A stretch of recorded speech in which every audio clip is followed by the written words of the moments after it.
పరిశుద్ధ గ్రంథంలో నుంచి కొన్ని మాటలను తీయాలి.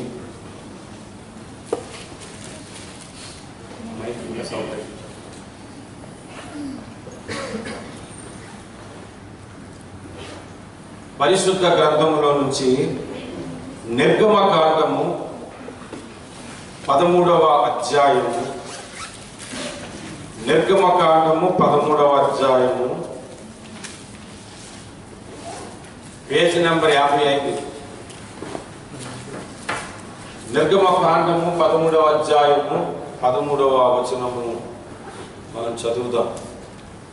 ప్రతి గాడిద తొలి పిల్లను వెల ఇచ్చి విడిపించి దానికి మారుగా, క్షమించండి నేనే తప్పు చదవకండి, అదేనా? ప్రతి గాడిద తొలి పిల్లను వెల ఇచ్చి విడిపించి దానికి మారుగా గొర్రె పిల్లను ప్రతిష్ఠింపవలెను. అట్లు దానిని విడిపించని ఎడల దాని మెడను విరుగదీయవలెను. చాలు, ప్రార్థన. కళ్ళు మూసుకుందాం.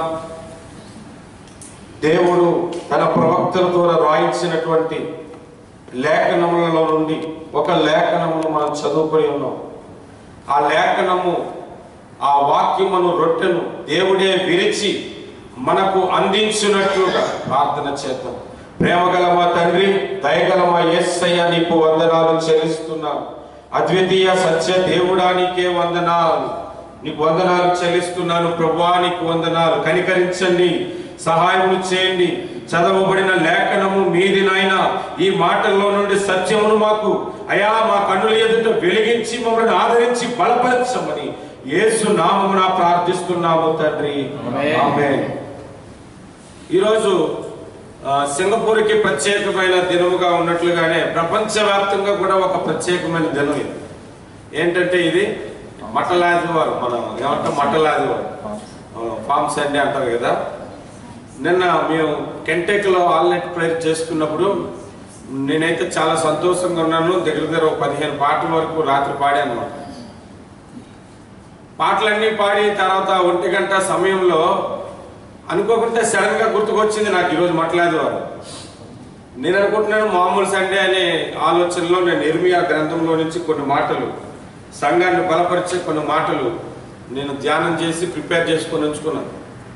ఎప్పుడైతే ఇది మట్టలాదివారం అనే సంగతి తెలిసిందో, మరి తెల్లవారుజాను ఇంటికి వచ్చి పడుకున్నాను, ప్రే చేసుకొని మెలకు వచ్చిన తర్వాత దేవుని వాక్యాన్ని కొద్ది సమయం చదివాను. ఈ మట్టలాదివారం గురించి ప్రత్యేకంగా మన అందరికీ తెలుసు. యేసు ప్రభు గాడిద మీద ఎక్కి యెరూషలేముకు వచ్చాడు. ఎక్కడికి వచ్చాడు? యెరూషలేముకు వచ్చాడు. కాబట్టి ఈ గాడిద అనే అంశం మీదే ఒక విషయాన్ని మీతో పంచుకోవాలని ఈ వచనాన్ని చదివించడం జరిగింది. ఈ వచనాన్ని మనం గమనిస్తే ప్రతి గాడిదను విడిపించటానికి గాడిదకు బదులుగా గొర్రె పిల్ల ఇవ్వాలన్నమాట. అది గొర్రె పిల్లను ప్రతిష్ఠించి గాడిదను విడిపించాలి. మీరు ఆలోచించండి ఈ మాటను కాస్త శ్రద్ధగా. గాడిద అంటే మానవ జాతిని సూచిస్తుంది. గాడిద ఎందుకు? కొంతమంది సర్వసాధారణంగా ఒక వ్యక్తిని తిట్టినప్పుడు గాడిద అనే మాటలు మొదట ఉపయోగిస్తారు. అడ్డగాడిద, నిలువు గాడిద, గాడిదలాగా అడ్డుకున్నావేట్రా అని తిడుతుంటారు. నేను ఒకరోజు పల్లెటూరులో ఉండేటప్పుడు కొల్లిపర అనే ప్రాంతంలో ఉదయాన్నే నేను టిఫిన్ తీసుకోవడానికని ఒక షాప్కి వచ్చాను. అక్కడ షాపు క్లోజ్ చేస్తుంది. ఇంకొక ఆయన వచ్చి ఆ షాప్ని తెరవబోతున్నాడు అనమాట. తెరిచిన తర్వాత పక్కనే ఒక బోర్డు కనిపించింది నాకు, అప్పడుగు వాడు గాడిద అంటే. ఇంకా ఆ షాప్కి ఎవరు వెళ్ళి ఇంకా అప్పడడు, అయ్యా నేను గాడిదనే అని డిసైడ్ అయిన వాడు వెళ్ళి అప్పడగాలన్నమాట. అందరూ తెలివిగా అరువు రేపని పెడితే మనోడు అప్పడిగిన వాడు గాడిదని ముందే పెట్టేసి. మానవ జాతిలోని గాడిదను ఏమని మాట్లాడతారంటే అది బుర్ర తక్కువది. గాడిదలాగా ఎదిగేవరా నీకు బుర్ర లేదంటారు. మీరు బైబిల్ నుంచి కూడా ఒక వచనం చూడండి. కీర్తన గ్రంథము 32వ అధ్యాయము. కీర్తన గ్రంథము 32వ అధ్యాయం నుంచి 9వ వచనం మీరు చూడండి. బుద్ధి జ్ఞానము లేని గుర్రముల వలనైనను కంచర గాడిద వలనైనను మీరుండకూడి అంటే బుద్ధి జ్ఞానం దేనికి ఉండదు? గుర్రం సంగతి వదిలే, మన సబ్జెక్టే మాట్లాడాలి. ఇప్పుడు కూడా మీకు అదే చెప్తాను. గాడిదకి ఏముండదు? బుద్ధి లేదండి. బుద్ధి లేని గాడిద అని అనండి. కాబట్టి బైబిల్లో నుంచి ఇంకొక మాట కూడా చూద్దాం. ఇర్మియా గ్రంథము 10వ అధ్యాయం 8వ వచనం చూద్దాం.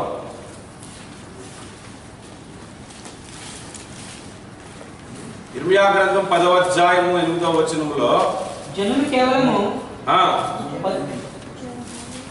చెప్పు. జనులు కేవలము పశుప్రాయులు, అవివేకులు, అంటే వాళ్ళకి వివేకం లేదు. అదే ఇర్మియా గ్రంథము 10వ అధ్యాయం 14వ వచనం కూడా చూడండి. తెలివిలేని ప్రతి మనుష్యుడు పశుప్రాయుడు.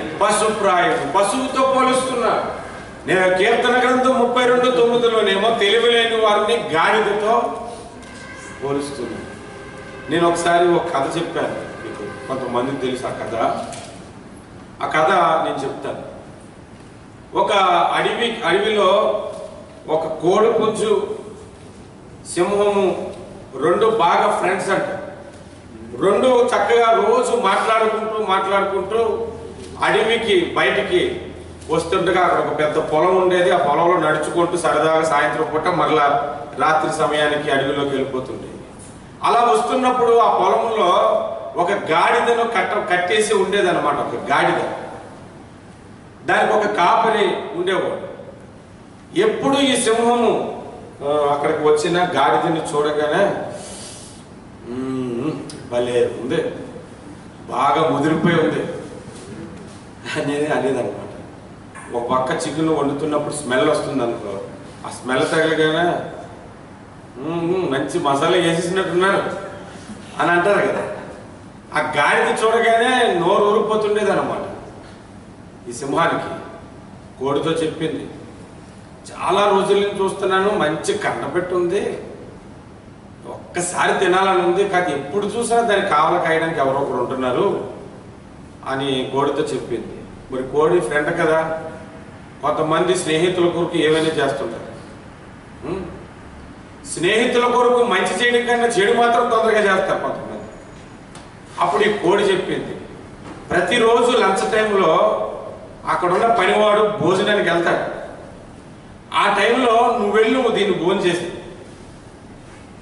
ఒకవేళ పనివాడు వస్తున్నాడు అనుకో, నేను వెంటనే కొక్కురోకొని అరుస్తాను, నువ్వు పరిగెత్తుకొని వచ్చే. అలాగే నీ ప్లాన్ తీసుకొని ఈ కోడి ముందు అక్కడికి కొక్కు అనుకుంటూ ఆ గాడిద ఉన్న దగ్గరికి వెళ్ళిపోయింది. ఈ పనివాడు వెళ్ళిపోగానే ఈ పులి సింహాన్ని పిలిచింది అనమాట, రమ్మని. ఇంకెలా దులుపుకుంది, వచ్చింది దగ్గరికి. ఇంకా దాన్ని తిందాము అనుకునేసరికి పనివాడు తిరిగి వచ్చేయడం చూసి కోడి మరలో కొక్కురుకు అనగానే ఇంక ఈ సింహం వెనక్కి తిరిగి పరిగెత్తింది అనమాట.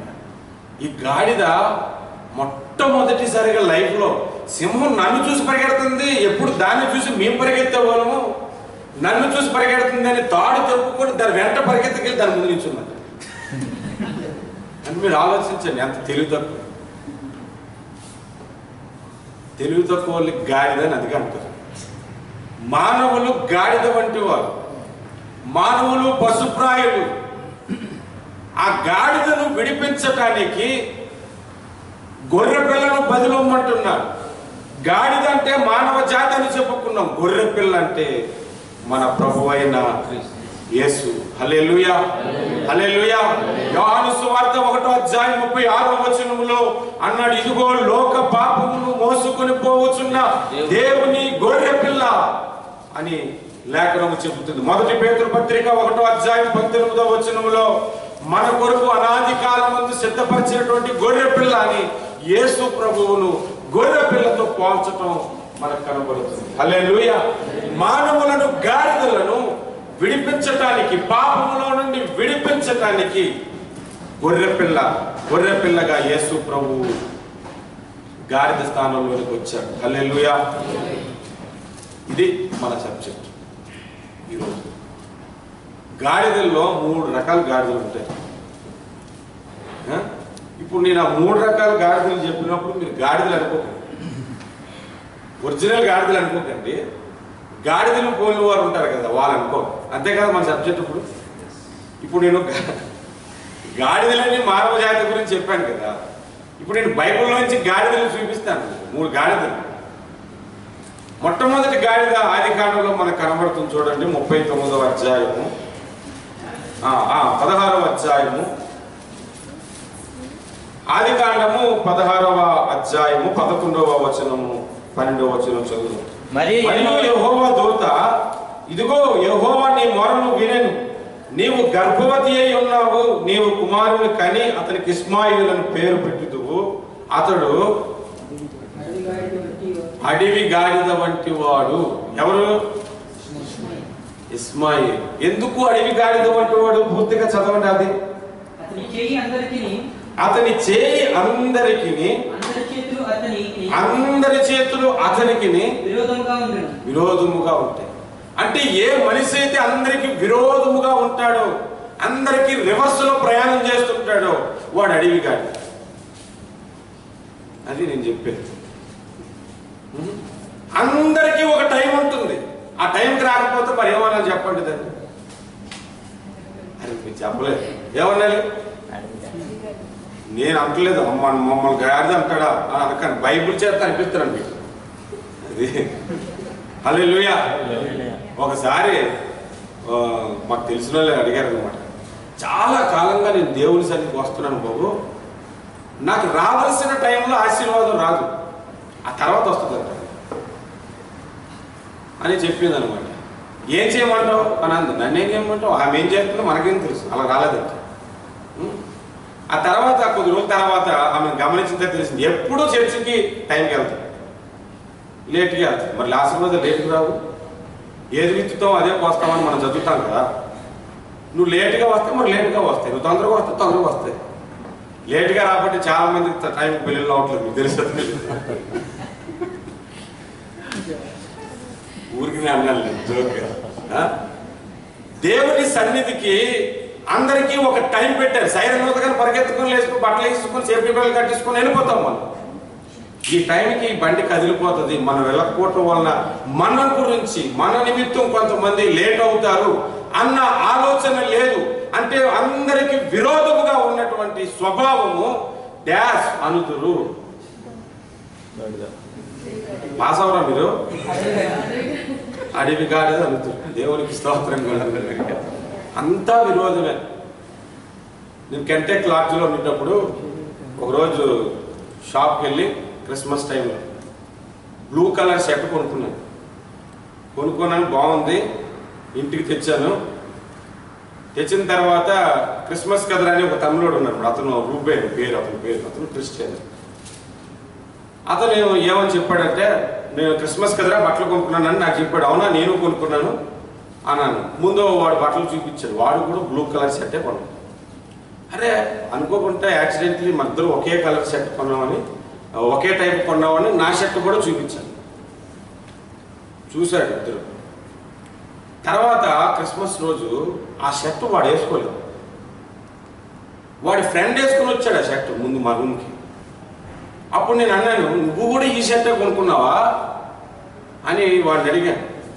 నువ్వు ఈ షర్టే కొనుక్కున్నావా అని అతను అన్నాను. అవును, అంతేకాదు మన రూబేన్ కూడా ఇదే షర్ట్ కొనుక్కున్నాడని చెప్పాను. ఇది ఆ షర్టేరా బాబు, నాకు ఇచ్చేసాడని చెప్పాడు. అంటే మరి పండగ కొనుక్కున్నాడు కదా, ఆడేసుకుంటే నీకెందుకు ఇచ్చాడని నన్ను అడిగితే, నువ్వు వేసుకున్నావు కదా, నువ్వు వేసుకుంటే నేను వేసుకున్నాను, నాకు అదో బుద్ధి అని చెప్పాడు. నా కలర్ షర్ట్ ఎవరిదైనా ఉంటాడు, ఆ షర్ట్ వేసుకుంటాడు, ఇచ్చేది పక్కన. ఇలా చాలామంది చీరల విషయంలో ఆడవాళ్ళని చూశాను, చాలామంది అనమాట. వాడి దగ్గర ఉంది కాబట్టి నా దగ్గర ఉండకూడదు. అంతా మనం రివర్స్గా ఉండాలనుకుంటాం. దానిని డ్యాష్ అనుగురు అంటున్నాను, గాడిదని అనుగురు. అలాంటి గాడిద కొరకు యేసు ప్రభు చనిపోయాడు. అది ఇంపార్టెంట్ మనకి. అలాంటి గాడిద కొరకు యేసు ప్రభు ఎందుకు చనిపోయాడు అంటే, నీ స్వభావమును నువ్వు మార్చుకో అని చనిపోయాడు. చాలా మందికి విరోధముగా, మనుషులకు విరోధముగా, తల్లిదండ్రులకు విరోధముగా, అన్నదమ్ములకు విరోధముగా, అన్నిటికీ విరోధముగా. ఒకడు కొత్తగా పెళ్ళైనాడు, అల్టికి వెళ్తారు ఆవిడని ఉసేకిసే అని చెప్పి తిట్టేస్తున్నాడు. అప్పుడు నేను మాటలు అడిగాను, ఏరా బాబు మరి అంత కొరకు పిలుస్తారో కొద్దిగా పేరు పెట్టి పిలవచ్చు కదా. నేను ఎలాగో నేనైతే మరి నా భార్య, నా అమ్మ బుజ్జి అని ఆమె ఊళ్ళో పేరు పెట్టి పిలుస్తాను. మరీ పెంచిను మరి అసలు ఏమీ లేకపోతే రెస్పెక్ట్ అనేది ఉంటుంది కదా. ఉసేకిసే అని తిట్టేస్తున్నాడు అనమాట. తిట్టేస్తే అప్పుడు అన్నాడు, మొదట్లోనే చదివిస్తాం అనుకున్నా, నెత్తినే కూర్చుంటుందని చెప్పి. అంటే ఆమెకి విరోధంగా ముందు ప్రవర్తించి లేవులు చేయాలంట. దీనిని డాస్ అనుకుని అంటున్నాను నేను ఇప్పుడు. అది ఇలాంటి వ్యతిరేక స్వభావం గల వారి కొరకు యేసు ప్రభు జన్మించాడు. మీరు చూడండి, ఎఫెసీయులకు రాసిన పత్రిక 1వ అధ్యాయం అనుకుంటాను. ఎఫెసీయులకు రాసిన పత్రిక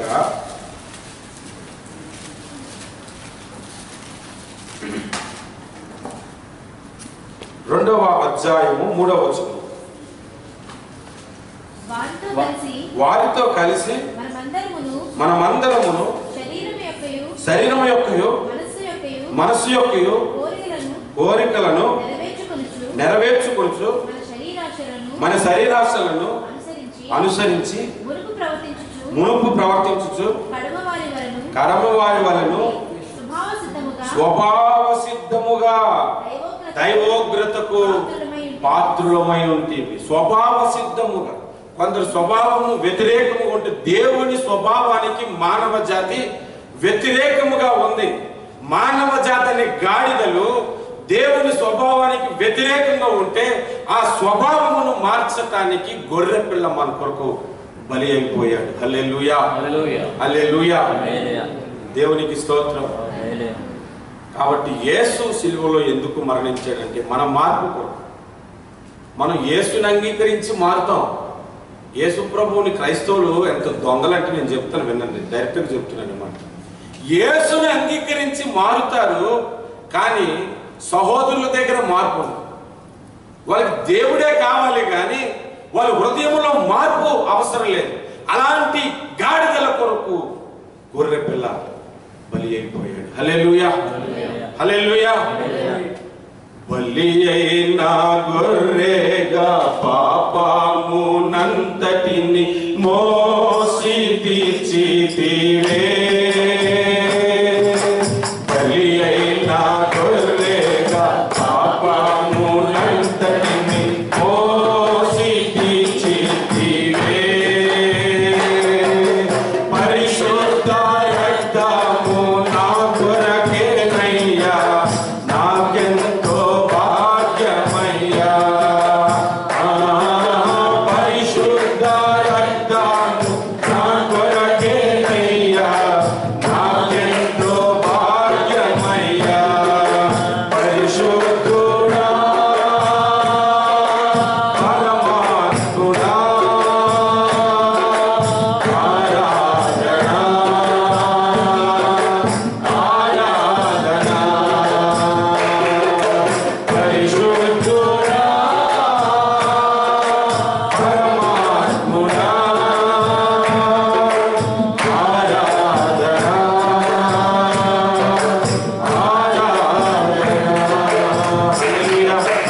యేసు రక్తము మన కొరకే. ఎందుకంటే పరలోకానికి పోవటానికి కాదు, మొదట మన స్వభావాలను మార్చుకోవటానికి. దేవునికి స్తోత్రం. నేను మీకు 3 గాడిదలు అన్నాను, ఒక గాడిదని ఆల్రెడీ నిలబెట్టాను. ఇప్పుడు రెండో గాడిదని ఉదాహరణకు చెప్పాను, మీరు అక్కడ చూస్తారంటే. రెండో గాడిదని చూద్దాం బైబిల్ నుంచి. ఆదికాండం 49వ అధ్యాయం 14వ వచనం.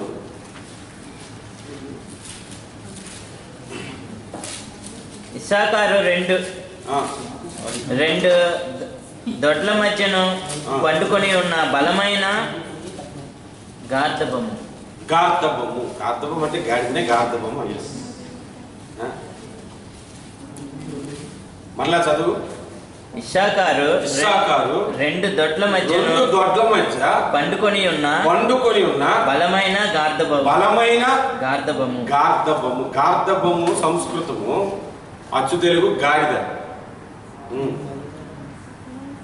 ఈ గాడిద ఎటువంటి గాడిద అంటే రెండు దొడ్లు అంటే దీనికి రెండిళ్ళు ఉన్నాయి. ఇప్పుడు అది వచ్చిన ప్రాబ్లం.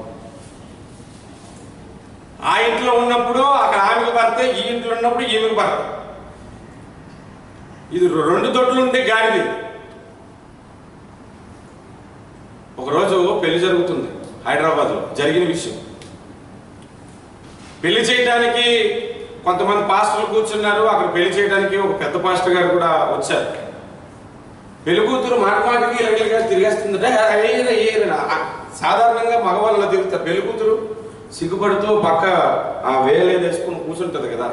ఈమె స్టేజ్ మీద అక్కడికి తిరిగేస్తుందంట.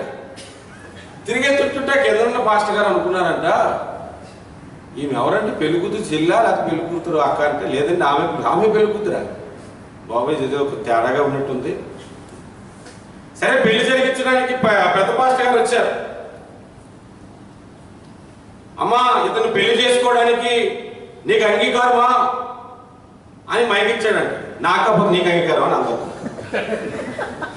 అప్పుడు ఆ పాస్టర్ గారు అన్నారంట, ఒకటి చాలమ్మా, రెండోది నాకెందుకు అన్నా. రెండోది నాకెందుకు, ఒకదాంతో నేను ఉండలేకపోతున్నాను. చూడండి ఎలా ఉన్నారు. పెళ్ళి అయ్యి ఉంటుంది. సింగపూర్లో ఒక వ్యక్తి ఉన్నాడు. ఒక అమ్మాయిని ప్రేమించాడు పెళ్ళి అయిన తర్వాత. మళ్ళీ క్రైస్తవుడు. ప్రేమించిన తర్వాత 4 ఏళ్ల కింద నువ్వు కనబడి ఉంటే నీకు ఇమీడియట్గా పెళ్లి చేసుకుని ఉండవు అని చెప్పాడు. మరి అంత సిగ్గులేని గాడి చెప్పండి మీరు. ఇలాంటి గాడిదలు కూడా నా గురించి ప్రసంగాలు చేసేస్తుంటాయి. మన సంగతి తెలియదు కదా. ఇప్పుడు ఈ గాడిదలు సూట్లు వేసుకుని ప్రసంగాలు మించుంటున్నాను. రెండు దొడ్లు ఈ గాడిద. కొంతమందికి 2 నాలికలు, కొంతమందికి 2 తలంపులు, కొంతమందికి 2 మనసులు. ఇవన్నీ 2 దొడ్ల దగ్గర ఉండే గాడిద. ఒకసారి ఇజ్రాయేలీల దగ్గరికి ఏలియా వెళ్ళాడు. వెళ్ళినట్టుగా ఏమన్నాడు తెలుసా? మొదటి రాజుల గ్రంథం 18వ అధ్యాయం 21లో అంటాడు, ఎంత కాలము మట్టుకు మీరు 2 తలంపుల మధ్య ఉందురు.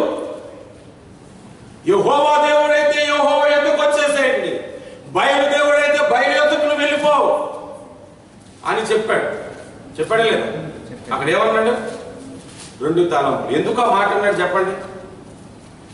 అంటే ఇజ్రాయేలీలు కొంతమంది యెహోవాను పూజిస్తున్నారు, కొంతమంది బయలుదేవతను పూజిస్తున్నారనా? అవునా? కాదు. ఇజ్రాయేలీలకి యెహోవా మేలు చేసింది కనబడితే యెహోవా దేవుడు అని చెప్తారు. మేలేది కానరాలేదు అనుకోండి కొద్ది కాలం, ఈ దేవుడే చేసిన అక్కడికి వెళ్ళిపోతారు అన్నమాట. అలాగా అటు ఇటు తిరుగుతూ కొన్ని సంవత్సరాలు గడిపేశారు. ఏలి అక్కడికి వెళ్ళి ఒక మాట చెప్పాడు, యెహోవా ప్రవక్తల్లో నేను ఒక్కడనే బ్రతుకున్నాను. అందరినీ చంపేసింది యెజెబెలు స్త్రీ. నేను ఒక్కడనే బ్రతుకున్నాను. ఎంత కాలం మట్టుకు మీరు 2 తలంపుల మధ్య ఉందరు అంటే, అవును నిజమే చెప్పింది, ఏదో నిర్ణయించుకుందారు అంటే అని వచ్చారా? రాలేదు. ఈ గాడిదలు ఏమంటారు మీరు చెప్పండి? 2 దొడ్లుండే గాడిద. ఇలాంటి గాడిదలు ఏం చేస్తాయంటే, లోకము కావాలి, దేవుడు కావాలి. లోకంలోని సంపద కావాలి, ఆ లోకంలోని సంపద కొరకు దేవుడు కావాలి. అంతేగాని వాడు మార్పు కొరకు దేవుడు కావాలని కోరుకోరు. నేను ఇదివరకు ఇంతకుముందు చెప్పాను, మీకు ఆశీర్వాదాలు కావాలనుకుంటే భూమి మీద దేవుళ్ళ సంఖ్య బోల్డ్ ఉంది, ఎక్కడికైనా వెళ్ళిపోండి దొరుకుతాయి. రక్షణ మాత్రం యేసు దగ్గర తప్ప ఇంకెక్కడ దొరకదు. అందుకొరకు యేసు దగ్గరికి రావాలి. నీలోని మార్పు కొరకు యేసు దగ్గరికి రావాలి. 2 తలంపులు మనకు ఉండకూడదు, 2 నాలికలు మనకు ఉండకూడదు, 2 ఆలోచనలు, 2 పడవల మీద కాలేయకూడదని మన పెద్దలే చెబుతారు. ఎందుకో తెలియదా? నేను ఇంతవరకు ఇంతకుముందు ఇంకొక ఉపమానం కూడా చెప్పాను. ఒక ఆయన బావి దగ్గర కూర్చొని పాటలే పాడుతున్నాడంటే రిజల్ట్స్ వేసుకుంటూ. ఆ దారంతో కొంతమంది నడుచుకుంటూ వెళ్ళిపోతున్నారు. ఓహో ఎంత చక్కగా పాడుకుంటున్నాడు చూడండిరా అని. ఇలా ఉన్నటువంటి దెబ్బలు పడిపోయాడు నూతులో. వెంటనే ఆ నలుగురు కూడా పరిగెత్తుకొని వచ్చి ఆ పక్కన ఉన్న తాడు కిందకేసారు. కిందకేసిన తర్వాత కింద ఊపిరి పట్టుకుంటుంటే ఆ కిందకి తాడు వేసారు, తాడు పట్టుకుంటారు. ఈ నలుగురు లాగడానికి ట్రై చేస్తున్నారు. లాగుతుంటుంటే ఎంత లాగినా మనిషి రాడు పైకి. మనిషి పడిందేమో సన్నంగా ఉన్నాడు, పైన లాగుతున్న వ్యక్తులేమో బలంగా ఉన్నారు. పోవాలి మంచిగా కానీ తాగిస్తాడేమో రా వీడు, ఎంత బరువు ఎక్కుపడేటి అని లాగుతున్నారు. ఎంతకి రాకపోతే ముగ్గురు తాడు పట్టుకున్నారు. ఒకటి వెళ్ళి అడిగాడు, ఏదా ఏం తిన్నవరా నువ్వు అలా కనబడుతున్నావు, సన్నగానే పైకి రావట్లేదంటే, ఏ లేదన్నా ఈ కింద నీ రాయి ఒక చేతితో తాడు ఒక చేతితో పట్టుకున్నాడు. ఏరా అలా చేస్తున్నావు, మరి పైకి రావాలని లేదంటే, నేను పడిపోయినప్పుడు ఈ రాయి నన్ను కాపాడు, మరి దీన్ని ఎందుకు వదిలేస్తాను నేను అని అంటున్నాడు. ఇక్కడ పైకి రావాలి. కొంతమంది అంతే, సిరిని దేవుడిని రెండు పూజిస్తారు. బైబిల్లో ఉంది, ఎవడును ఇద్దరికి దాసులుగా ఉండనేరడు, ఉండకూడదు. ఏదో ఒకటి నువ్వు నిర్ణయించు. చల్లగా ఉండు, వెచ్చగా ఉండు, నులివెచ్చని స్థితి నీకు తగదు అని బైబిల్ చెబుతుంది. అని ఆ మాట ఒక సంఘానికి కథ చెప్పాడు. ఆ సంఘస్థులు ఎలా ఉన్నారు? మొలకపాము లాంటి. మొలకపాము తెలుసా మీకు? ఎలా ఉంటుందా? దాని తల ఏమో పాములాగా ఉంటుంది, తోకేమో చేపలాగా ఉంటుంది. పాములన్నీ వచ్చాయనుకో నేను మీ జాతి అంటుంది మాట లగలగా. చేపలు వచ్చాయనుకో ఇలా వెనక్కి తోక చూపడుతుంది, నేను తోకనే చేపనే అని. చూడండి బైబిల్లో నుంచి గలతీలు రాసిన పత్రికలో ఒక పెద్ద సేవకుడు, అతని పేరు పేతురు.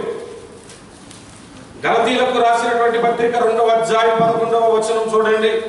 అయితే కేఫా అంత్యొకయుకు వచ్చినప్పుడు అతడు అపరాధిగా తీర్చబడిన కనుక నేను ముఖాముఖిగా అతన్ని ఎదిరించితిని.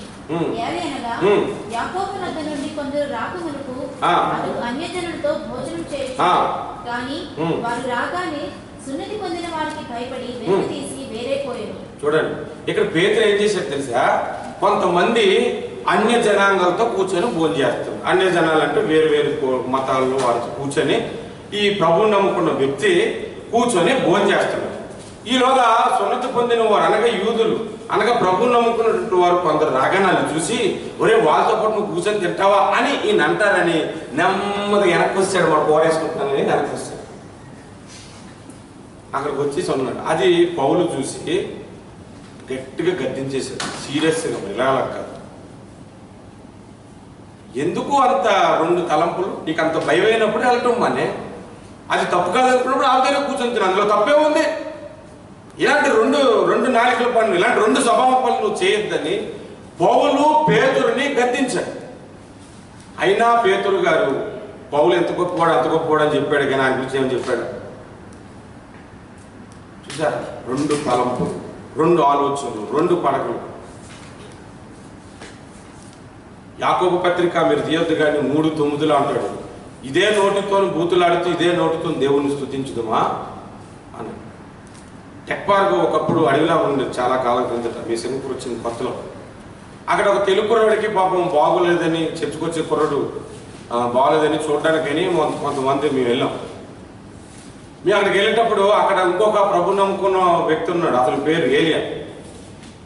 అక్కడికి వెళ్ళిన తర్వాత ఆ వ్యక్తిని అడిగా మాట, బాబు ఇక్కడ పీటర్ అని ఒక వ్యక్తి ఉంటాడంట, హెల్త్ బాగోలేదంటే మేము వచ్చాము చూడడానికి, ప్రార్థన చేయడానికి. నేను చర్చిలో నుంచి ఒక 4-5 వెళ్ళాం.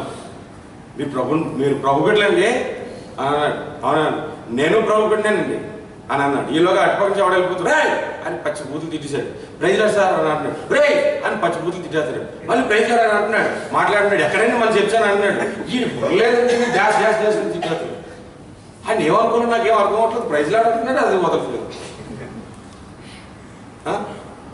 చాలా సంవత్సరాలుగా అదే ఏరియా చర్చికి వస్తూ వెళ్ళిపోతుండేవాడు. ఇంచుమించు 2 సంవత్సరాలు చూశాను. చర్చ్ అయిపోయిన తర్వాత బయటికి వెళ్తున్నప్పుడు ఆయనతో పాటు ఇంకో ఫ్రెండ్ ఉన్నాడు, అతను జాన్. ఇద్దరు మంచి పేరు, ఒకరేమో అగ్ని రప్పించిన వాళ్ళు, ఒకరేమో బాప్తిసం ఇచ్చిన జాన్. మార్చి ఇద్దరికి ఒకటే సిగరెట్, ఈ రెండు కూడా అడ్డగడలేము, మార్చి కాల్చుకొని వెళ్ళిపోతున్నాడు. చీకట్లో నేను చూశాను, ఆ దగ్గర ఏదో అటు ఇటు అగ్గెళ్తుంది, అదే కనబడుతుంది. అప్పుడు నాకు అర్థమైంది, ఇద్దరి మధ్యలో దూరిపోయి ప్రెసిడెంట్ అన్నాను, అట్లా గిసిరేసాడు, ఆ ఇటుపక్కి రావడం. చర్చికి వస్తూనే ఉంటాడు, సిగరెట్లు మాండు, సైతానుతో ఉంటాడు, ఏ సైతం. కొంతమంది బాప్తీసాలు పొందడానికి మన ఇండియాలో కిరోసిన్ చూడు ముందే డబ్బాలు పెట్టి వరుసగా నించుంటారు కదా, వాటర్ ట్యాంక్ వస్తే చూడు వరుసగా నించుంటారే, అలా వచ్చేసారు బాప్తీసాలు పొందడానికి. బాప్తీసు యోహాను దగ్గర ఒకే ఒక మాట చెప్పాడు, సర్ప సంతానమా, దేవుని ఉగ్రతను తప్పించుకుంటూ మీకు బుద్ధి చెప్పినోడు ఎవరు? వాళ్ళు బాప్తీసం ఎందుకు వస్తున్నారు చెప్పండి? మారు మనసు పొంది కాదు. ఒకవేళ యేసు రాకడ వస్తే మనం ఎత్తపడతాం, అదే కావాలి. పరలోకానికి వెళ్ళిపోవాలి కానీ మారు మనసు పొందే అలవాటులకి లేదు. మారు మనసుకు తగిన ఫలము మీరు ఫలించుడి అని చెప్పాడు. ఇలా రెండు తలంపులతో ఏ వ్యక్తి అయినా ఉంటే ప్రభువుని నమ్ముకున్న తర్వాత కూడా అతడును డాష్ అనుదురు,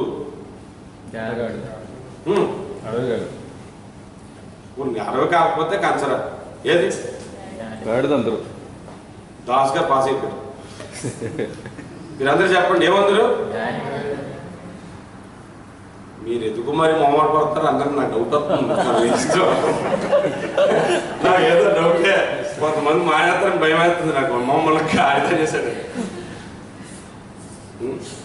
అలాంటి వారి కొరకు గొర్రె పిల్ల బలి అయిపోయాడు. హల్లెలూయా, హల్లెలూయా. మన మార్పు కొరకు యేసు ప్రభు బలి అయిపోయాడు. గాడిదకు బదులుగా గొర్రె పిల్ల. మూడవ గాడిద దగ్గరికి వెళ్ళిపోదాం రండి.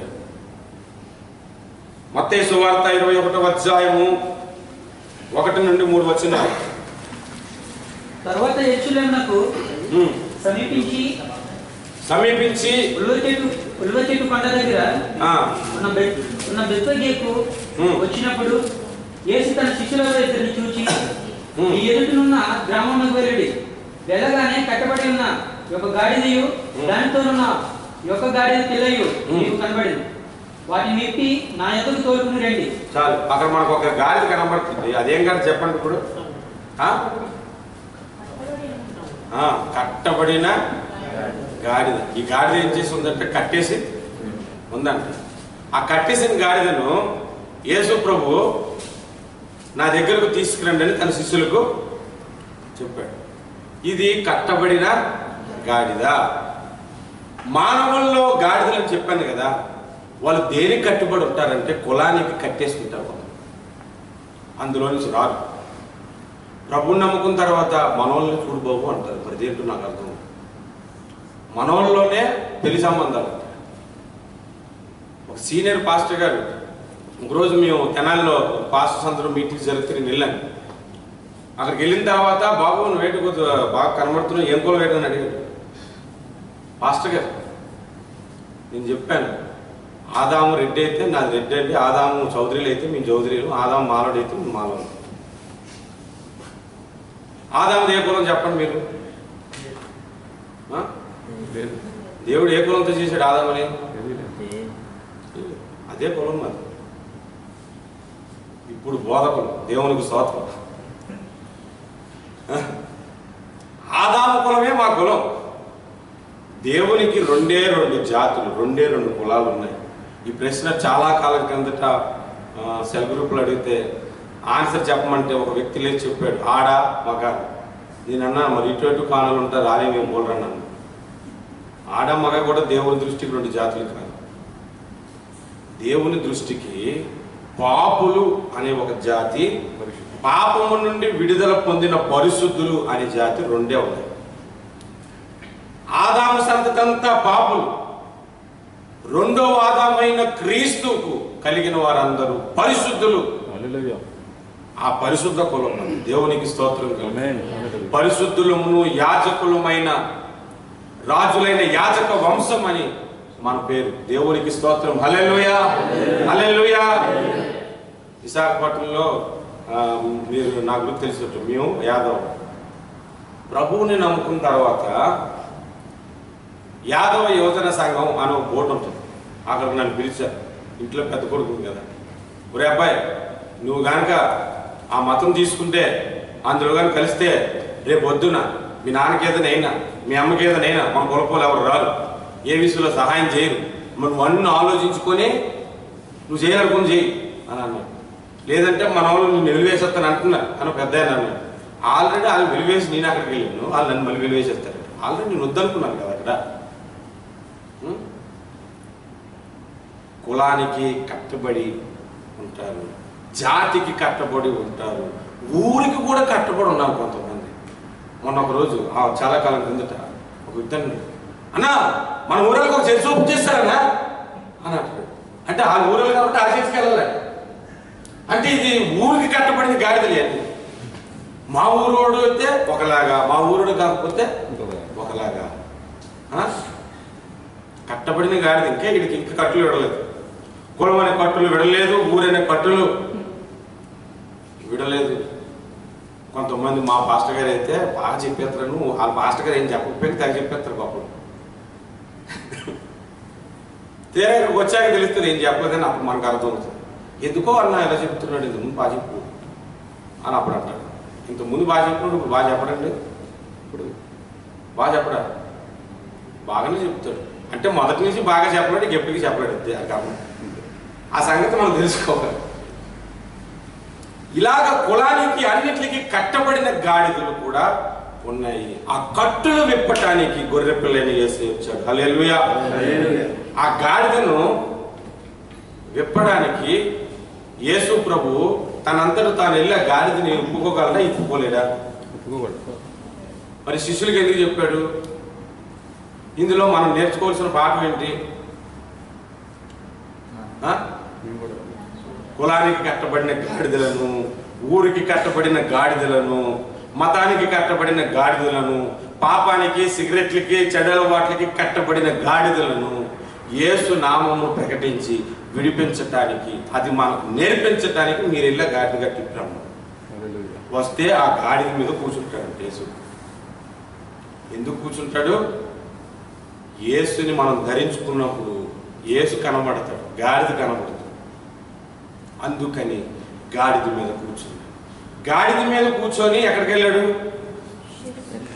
యెరూషలేముకి వెళ్ళాడు. యేసుని మీద కూర్చుంటే, యేసుని నీవు ధరిస్తే అప్పుడు నిన్ను తీసుకుని పరమ యెరూషలేముకి వెళ్తాడు. దేవునికి స్తోత్రం. హల్లెలూయా. అందుకొరకు గొర్రె పిల్లగా యేసు ప్రభు లోకానికి వచ్చాడు, గాడిదలను విడిపించటానికి. నేను ప్రసంగమే చేస్తాను, మారు మనసు అనేది మీ ఇష్టం. ప్రసంగం చేసిన నా ఇష్టం కూడా, మారు మనసు అనేది నా ఇష్టం మీద ఆధారపడి ఉంటుంది. నేను మారాలి, ఒక ప్రేమించే వ్యక్తిగా తయారవ్వాలి, దేవుని కొరకు పని చేయాలి, దేవుని కొరకు నేను నిలబడాలి, దేవునిలో నేను జీవించాలి అనే స్వభావం నాలో కలగాలే. కానీ నేను బోధించినంత మాత్రాన అది తెలుసుకుంటా, కానీ మార్పు నీకు లేకపోతే ఎప్పటికీ గాడిదలాగా ఉండిపోతావు. గొర్రెపిల్ల రక్తము చేత నీవు కడగబడు. కనుక ఆ గొర్రెపిల్ల రక్తమును మనము ఆశ్రయిద్దాం. లేచి నిల్చుందాం. అందరము కూడా లేచి నిల్చుందాం. ఇదిగో దేవుని గొర్రె పిల్ల, ఇవేగా మా కృతజ్ఞత స్తుతులు. ఇదిగో దేవుని గొర్రె పిల్ల, ఇవేగా మా కృతజ్ఞత స్తుతులు.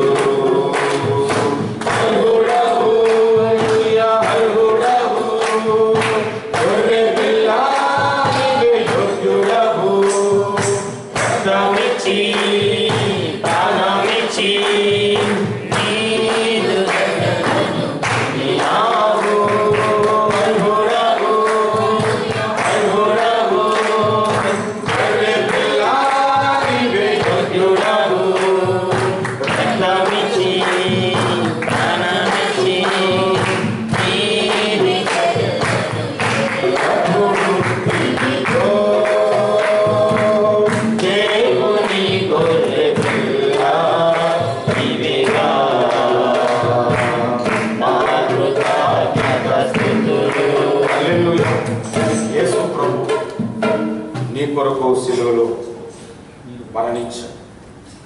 సమస్త మానవుల కొరకు ఆయన ప్రాణం పెట్టాడు.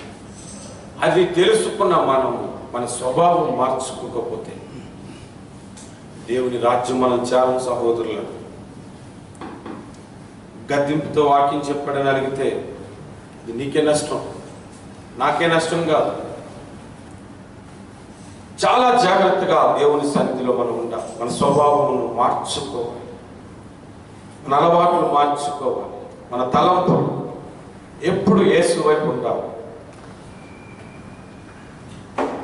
మన స్వభావమును మార్చుట కొరకు గొర్రెపిల్ల సిలువలో మరణించి ఈ వర్తమానము ప్రభు నీకు తెలియపరుస్తున్నాను. మార్పు కలిగి ఉంటావా? ఈ రోజు వరకు నువ్వు ఏ విషయంలో కట్టబడి ఉన్నావు నాకు తెలియదు.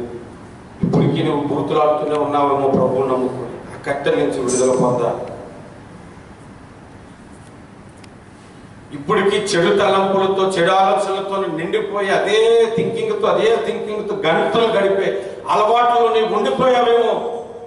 దేవుడు విడుదల కొరకు నీ కొరకు సిలువలో మరణించి,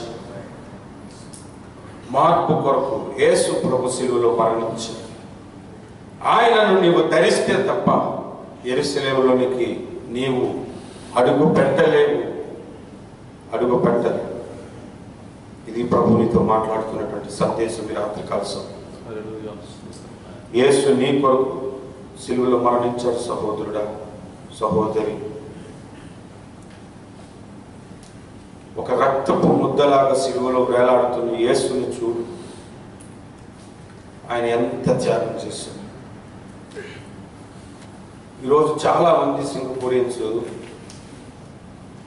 వారు ఒక నాయకుడు చనిపోయాడనే బాధ దిగులుతో ఉన్నారు. చాలా మంది ఇన్స్పైర్ అవుతున్నారు, మేము కూడా అలాంటి నాయకులు అయిపోవాలి. అందరినీ ఇన్స్పైర్ అయితే ఏం చేయలేదు, కానీ ప్రపంచాన్ని కాలాలు మారిపోతున్న ప్రతి ఒక్కరిని ఇన్స్పైర్ చేస్తున్న ఒకే ఒక వ్యక్తి నజరేయుడైన యేసు క్రీస్తు. ఆయన వైపు చూద్దాం. ఆయన వైపు చూసి మనం మారు మనసు పొందుతాం. యేసు మిమ్మల్ని అందరినీ దీవించునుగాక. ఆమేన్.